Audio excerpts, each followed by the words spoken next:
Hello everyone, welcome back to my channel. So this video is from Feli from Germany and it's titled Germans Eat Differently from Americans. You guys, I'm excited, and without much ado, let's see what this is all about. I'm currently going back and forth between the US and Germany quite a lot, and these 5 things are totally common for me whenever I'm here in the US, but don't exist in Germany.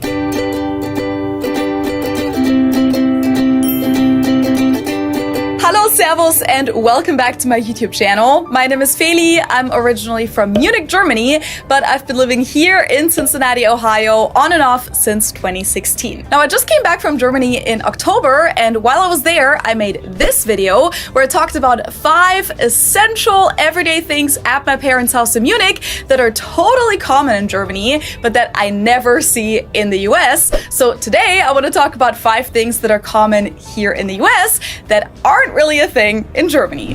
Number 1 is air conditioning. Now, of course, the technology of air conditioning does exist in Germany, and you can buy air conditioning units in Germany, but having AC in your home is very uncommon. Whereas here in the US, I'd say it's pretty standard. Most houses will have what's called a central HVAC system. HVAC stands for heating, ventilation, and air conditioning. So you'll have air ducts going through the entire house, Luftschächte in German, with an opening vent in every room usually. Sometimes they're at the floor, like right here. Sometimes they're in the wall or even in the ceiling in some cases. And this system is used for both heating and cooling. In the winter, the air will typically get heated up with a furnace in the basement before it gets blown into the air ducts. In the summer, the air will get cooled by an AC unit that usually sits outside like ours. Ours also comes with a free outdoor cat. Her name's Bella. Houses from the 1960s, 70s, and later were usually built with these systems, but in many older homes like ours, the HVAC system had to be added later, like it happened in our case. Or instead, many people use portable AC units like this one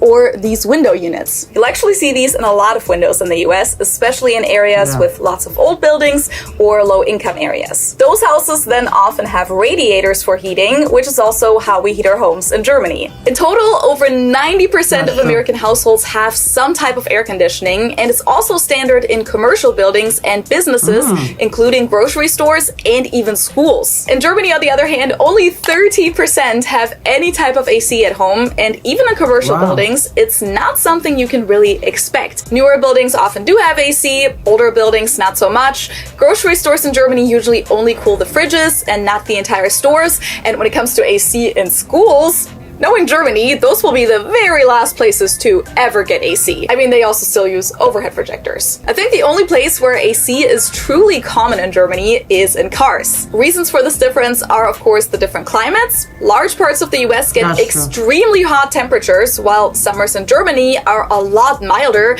but I also think that construction styles and insulation play a role here. To break it down, this is what it looks like when a house is being built in the US typically, while this is what you'll see in Germany. Lots of brick and concrete, which on hot days usually keeps the heat out a little bit better than American homes do. And those window units don't even really work with German windows, unfortunately, even though more and more Germans are getting a portable AC unit like this one.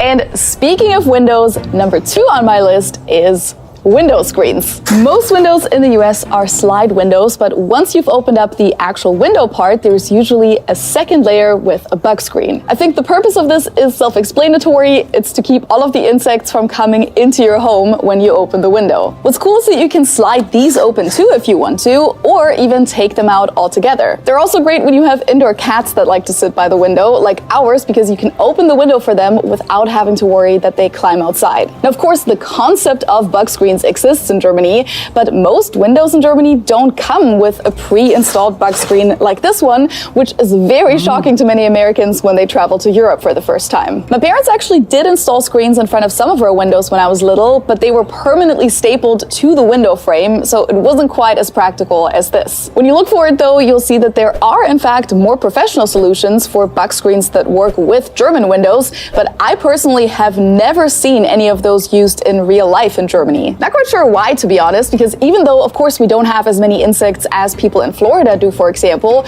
we still have enough for this to be worth a shot. Next up, we have something that many American households have in their kitchens, in their sink to be more exact. Now, we don't actually have one, but I figured I'll just stand next to the sink anyway for effect, because number 3 is, drumroll, a garbage disposal. I had never seen those before I moved to the US, and I thought they were absolutely genius when I first saw them, even though I've since heard that there are also many reasons that kind of speak against them. But first, what even is a garbage disposal? It's basically a shredder that's built into the sink drain to shred things like food leftovers so that they don't clog the drain and can be conveniently flushed down with the water. There's usually a switch next to the sink, like a light switch, that turns the garbage disposal on and off. It's super important to never ever stick your fingers in there, by the way. I'm looking forward to learning if you will get your arm out of there before Lily gets to the garbage disposal switch.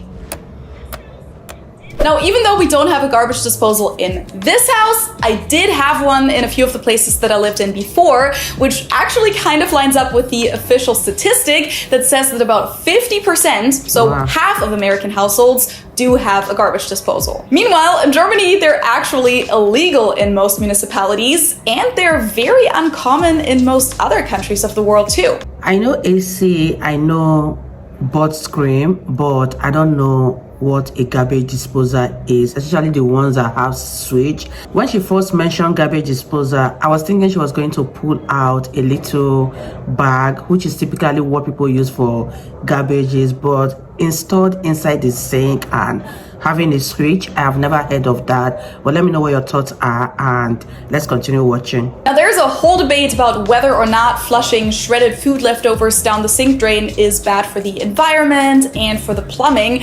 However, I'm not an expert on that, so we're not gonna get into that here.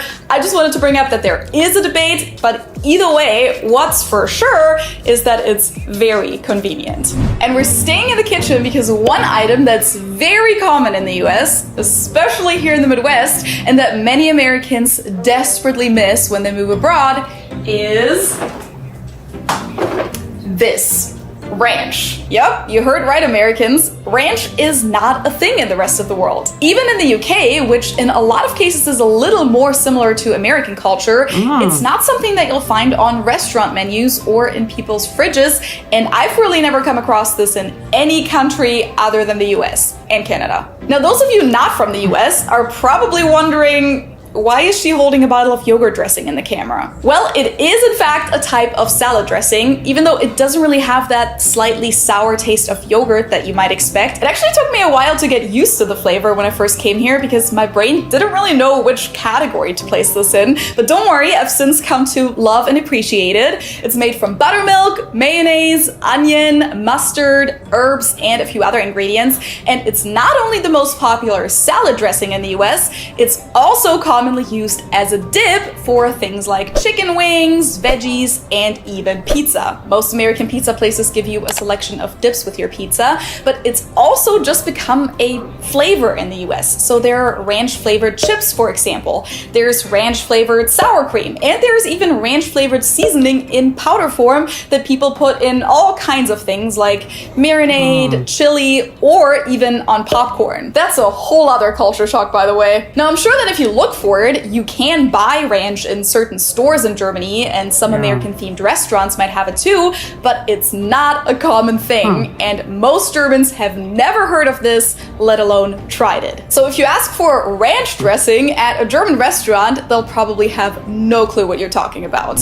Okay, we moved into the car because the last point on my list has to do with driving, particularly driving too fast, which you should not do. In the US, it's very common to see cop cars sitting on the side of the road, even on interstates, watching the traffic. They'll be on the shoulder, in the median, and often even hidden behind a curve or a bridge. And if they see someone who's speeding or driving suspiciously or committing some other type of traffic violation, they'll go after them and pull them over for a traffic stop. And if you actually did something wrong, they might give you a ticket right then and there, which can actually get pretty expensive. Speeding tickets, for example, are usually over $100 in the US and can go as high as several $100s. And I think most people, even outside of the US, have probably heard of cases where a traffic stop escalated and ended in a tragedy. That's not the norm, of course, but it does happen. Now, I've never actually been pulled over myself in the US, but I have been a passenger when other people were pulled over before, and I will say it's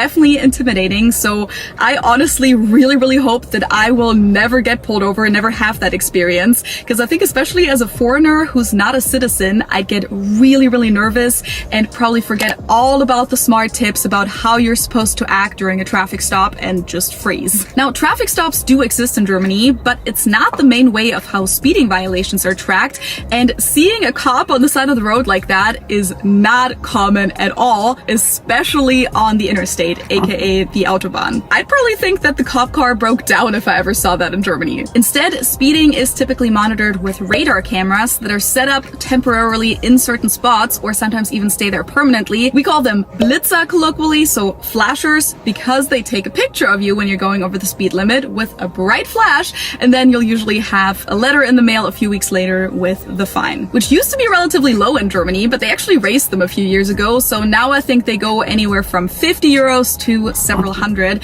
But when I was young, some speeding tickets were only like 15 euros. What are some other things that are totally common in the US but don't really exist in Germany or in the country you live in? Let me know in the comments below. And as I said at the beginning of the video, I'm actually already going back to Germany in about 2.5 weeks for Christmas, and then I'm going again in the spring, so let me know if you want me to film any videos while I'm in Germany. Maybe a part 2 about the things that are common there.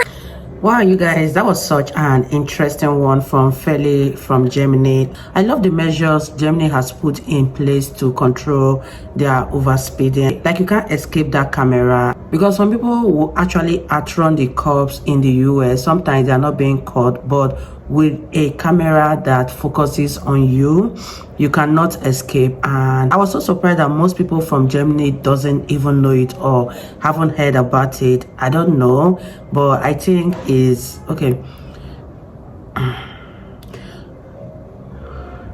It's very surprising, because I've seen a number of them in my own country and I don't know how they get here. But let me know what you guys think. Leave your thoughts in the comment section down below. This is a very interesting, educating and fun video to watch. I really enjoyed every minute of it, and I believe you guys also enjoyed watching, and I'll see you all in my next video. Bye guys.